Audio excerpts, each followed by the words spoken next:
I moved the Turbo Cat on top of the stool chair because I was doing some cleaning on the floor, getting up all the little shag carpet hair stuff.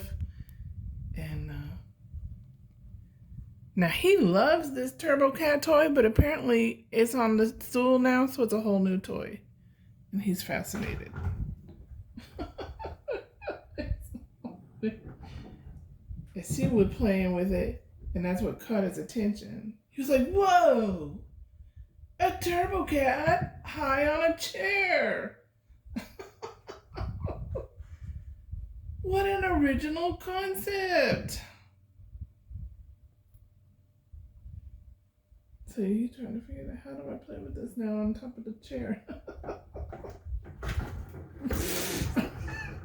Yeah, you gotta be coordinated and graceful there, buddy.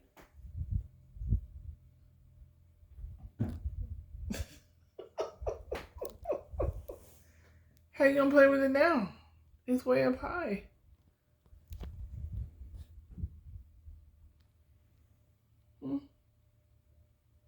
How did it get there? What's going on? Oh.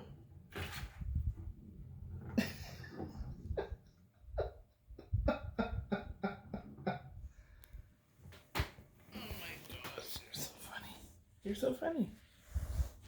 Hi. Nobody's chasing you. I know you can't stay away. You cannot stay away from the Turbo Cat. Bum, bum, bum.